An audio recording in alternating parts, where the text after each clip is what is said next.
ایک سوال جس نے کائنات کے مالک کا تعارف کروا دیا۔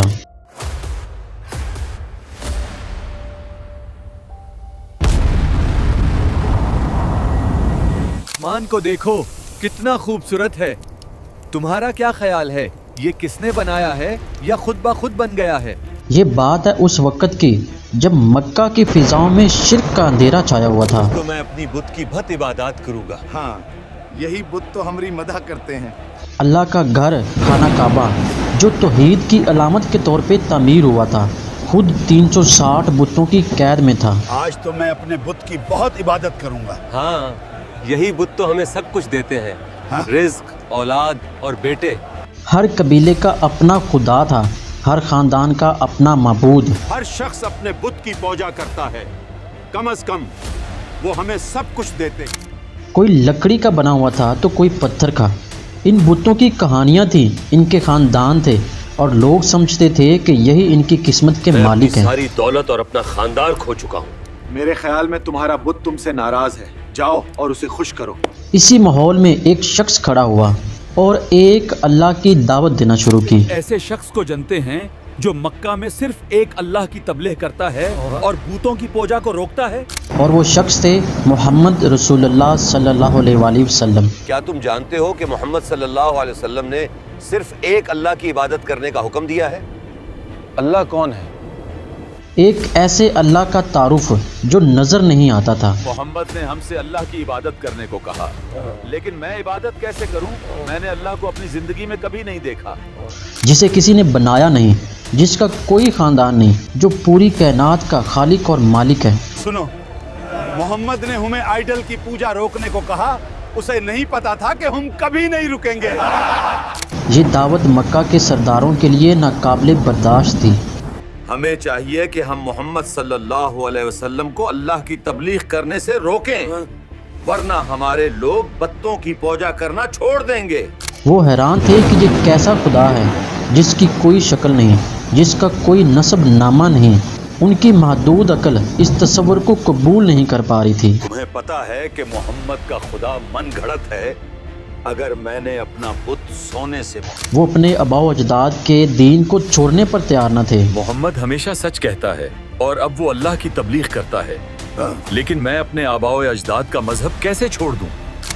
انہوں نے نبی کریم صلی اللہ علیہ وآلہ وسلم کو ہر طرح سے روکنے کی کوشش کی، لالچ دیا، دھمکایا۔ محمد، اللہ کی تبلیغ کرنا بند کرو اور ہمارے آئیڈل کو برا کہنا بند کرو، ورنہ ہم تمہیں مکہ سے نکل دیں گے اور ہم تمہارے دشمن ہو جائیں گے۔ لیکن جب کوئی بس نہ چلا تو انہوں نے رسول اللہ صلی اللہ علیہ وآلہ وسلم کو لاجواب کرنے اور آپ کا مذاق اڑانے کا ایک نیا منصوبہ بنایا۔ ہم محمد سے وہ سوال پوچھیں گے جن کا جواب وہ نہیں جانتے، پھر ہم ان کے مذہب کو مسترد کر دیں گے۔ ایک دن مکہ کے چند بڑے سردار، جن میں امیہ بن خلف اور ولید بن مغیرہ جیسے لوگ بھی شامل تھے، اکٹھے ہو کر نبی کریم صلی اللہ علیہ وآلہ وسلم کے پاس آئے۔ چلو چلو، ہم محمد کی طرف چلتے ہیں اور اسے لاجواب کرتے ہیں، پھر اس کے مذہب کا مذاق اڑاتے ہیں۔ ان کے چہرے پر طنز اور تکبر تھا۔ انہوں نے ایک سوال تیار کیا تھا جس کے بارے میں ان کا خیال تھا کہ اس کا جواب کسی کے پاس نہیں ہو سکتا، یہاں تک کہ رسول اللہ صلی اللہ علیہ وآلہ وسلم کے پاس بھی نہیں ہو سکتا۔ سب لوگ محمد کی طرف جا رہے ہیں اور آج ہم محمد صلی اللہ علیہ وسلم سے ایسے سوال پوچھ کر مذاق کریں گے جن کے جواب موجود نہیں ہیں۔ لیکن یہ ان کی خام خیالی تھی۔ ایک سردار نے بڑے تمسخرانہ انداز میں گفتگو کا آغاز کیا۔ اے محمد، تم نے ہم سے اللہ کی عبادت کرنے اور بتوں کی عبادت بند کرنے کو کہا، اب ہم تمہاری کوئی بات نہیں سنیں گے۔ ہم نے بہت سن لی آپ کی باتیں، آج بس آپ ہمیں اپنے رب کا تعارف کروائیں۔ پھر دوسرے سردار نے بات کو آگے بڑھایا۔ کیوں بھائی محمد، ذرا اپنے اللہ کا حسب نسب تو بتاؤ، اس کا باپ کون ہے اور بیٹا کون ہے؟ وہ کس کا وارث ہے اور اس کا وارث کون ہوگا؟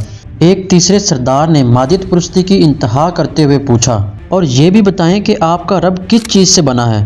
کیا وہ سونے کا ہے، چاندی کا ہے یا یاقوت اور موتیوں سے بنا ہے؟ ہم نے اپنے بت سونے سے بنائے ہیں، آپ کے اللہ کس چیز سے بنے ہیں؟ کیا وہ سونے کے ہیں یا ہیرے کے؟ وہ دراصل کائنات کے خالق کو بھی اپنی بنائی ہوئی چیزوں کی طرح سمجھ رہے تھے۔ وہ اللہ تعالیٰ کے لیے بھی ویسا ہی خاندان اور مادی وجود تلاش کر رہے تھے جیسا کہ ان کے